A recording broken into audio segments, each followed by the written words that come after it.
A few minutes later, Miss Spider had made the first bed. It was hanging from the ceiling, suspended by a rope of threads. At either end of that actually looked more like a hammock than a bed. But it was a magnificent affair, and the stuff that it was made of shimmered like silk in the pale light. "I do hope you'll find it comfortable," Miss Spider said to the old green grasshopper. "I made it as soft and silky as I possibly could. I spun it with gossamer. That's much better quality thread than the one I use for my own webs." "Thank you so much, my dear lady," the old green grasshopper said, climbing into the hammock. "Ah, this is just what I needed.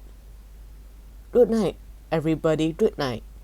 Then Miss Spider spun the next hammock, and the ladybird got in. After that she spun a long one for the centipede, and an even longer one for the earthworm. "And how do you like your bed?" she said to James when it came to his turn. "Hard or soft?" "I like it soft, thank you very much," James answered. "For goodness sake, stop staring round the room and get on with my boots," the centipede said. "You and I are never going to get any sleep at this rate. And kindly line them up neatly in pairs as you've taken them off. Don't just throw them over your shoulders." James worked away frantically on the centipede's boots. Each one had lace that had to be untied and loosened before it could be pulled off. And to make matters worse, all the laces were tied in the most terribly complicated knots that had to be unpicked with fingernails. It was just awful. It took about 2 hours, and by the time James had pulled off the last boot of all and had lined them up in a row on the floor, 21 pairs altogether, the centipede was fast asleep. "Wake up, centipede," whispered James, giving him a gentle dig in the stomach. "It's time for bed." "Thank you, my dear child," the centipede said, opening his eyes, and then he got down off the sofa and ambled across the room and crawled into his hammock. James got into his own hammock, and oh, how soft and comfortable it was compared with the hard, bare boards that his aunts had always made him sleep upon at home. "Lights out," said the centipede drowsily. Nothing happened. "Turn out the light," he called, raising his voice. James glanced around the room, wondering which of the others he might be talking to, but they were all asleep. The old green grasshopper was snoring loudly through his nose. The ladybird was making whistling noises as she breathed, and the earthworm was curled up like a spring at one end of his hammock, whizzing and blowing through his open mouth. As for Miss Spider, she had made a lovely web for herself across the corner of the room, and James could see her crouching right in the center of it, mumbling softly in her dreams.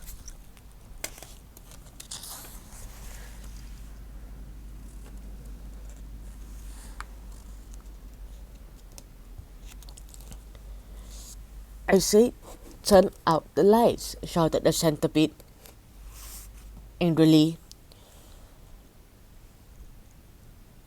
"Are you talking to me?" James asked him. "Of course I'm not talking to you," the centipede answered. "That silly glowworm has gone to sleep with her lights on." But the first time since entering the room, James glanced at the ceiling, and there he saw the most extraordinary sight. Something that looked like a gigantic fly without wings. It was at least 3 feet long, was standing upside down upon its 6 legs in the middle of the ceiling, and the tail end of this creature seemed to be literally on fire. A brilliant greenish light as bright as the brightest electric bulb, was shining out of its tail and lighting up the whole room. "Is that a glowworm?" asked James, staring at the light. "It doesn't look like a worm of any sort to me." "Of course it's a glowworm," the centipede answered. At least that's what she calls herself. Although actually you are quite right. She isn't really a worm at all. Glowworms are never worms. They are simply ladyflies without wings. "Wake up, you lazy beast." But the glowworm didn't stir, so the centipede reached out of his hammock and picked one of his boots from the floor.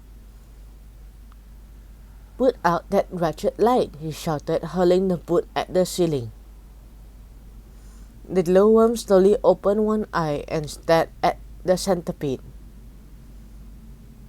"There is no need to be rude," she said coldly.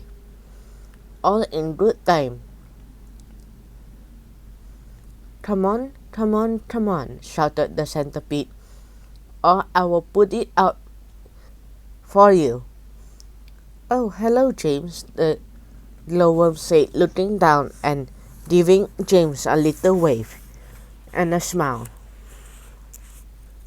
"I didn't see you come in. Welcome, my dear boy. Welcome and good night." Then click, and out went the light. James Henry Trotter lay there in the darkness with his eyes wide open, listening to the strange sleeping noises that the creatures were making all around him, and wondering what on earth was going to happen to him in the morning. Already he was beginning to like his new friends very much. They were not nearly as terrible as they looked. In fact, they weren't really terrible at all. In fact, they all seemed extremely kind and helpful in spite of all the shouting and arguing that went on between them. "Good night, old grasshopper," he whispered. "Good night, ladybird. Good night, Miss Spider." But before he could go through them all, he had fallen fast asleep.